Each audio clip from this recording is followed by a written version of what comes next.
Detective D and his assistants, Li-Hua and Liu Yuer, take on the case of mysterious disappearances in the city of Linen.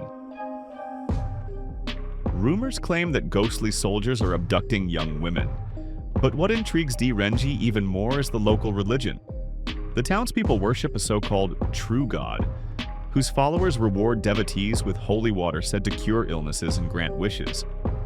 Searching for clues, D visits a Buddhist temple and discovers that the monks there are behaving very strangely. Detective Renjie is the most popular folk hero in modern Chinese online cinema, with new films about his investigations appearing every few months. Producer and director Fang Ying-Hua has been the most prolific in exploiting the character. Yet despite churning out at least half of all D-related movies in recent years, he either can't or doesn't want to turn them into a proper franchise. For example, a year before Detective D and the Deadly Monk, he released the movie Ghost Soldier Borrowed, featuring the same trio of D and his two assistants, Li-Hua and Liu Yuer, but played by completely different actors. Still, when you mass-produce films like this, it'd be strange to expect them to vary wildly in quality. Fang Yinghua's Detective D movies all look more or less the same. Compared to his late 2010s efforts, his later projects are slightly more polished and confident, but there's no real breakthrough. They remain dialogue-heavy, artistically simple, and full of narrative shortcuts. Take The Deadly Monk. In the final act, D infiltrates the temple disguised as a wandering Taoist priest.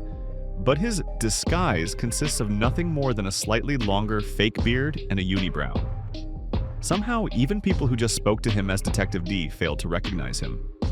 It's Clark Kent-level camouflage, Superman becoming unrecognizable by just taking off his glasses. But while that was a pop culture convention, here it's just laziness. Over the years, nearly every moderately famous Chinese actor of this type has played Detective D, so Fang Yinghua has started recycling. Li-Qun, who stars in The Deadly Monk, previously portrayed D in 2018's Detective D and the Road to Hell, and 2020's Detective D and the Flying Demon Head, both directed by Huang. Luo is a strong actor who commands attention, so he carries the Deadly Monk effortlessly, though the rest of the cast lacks charisma, and Hong Kong veteran Norman Tsui, who plays the temple's abbot, is visibly past his physical prime. That said, to paraphrase the classics, if Detective D movies keep getting made, someone must want them. And if that someone is you, take note, yes, Detective D and the Deadly Monk isn't among the best films about the character, but it's a solid mid-tier entry. It's more talky and static than the ideal and clearly made on autopilot, but by people who at least understand their audience's expectations. Pity they couldn't be bothered to give it their all.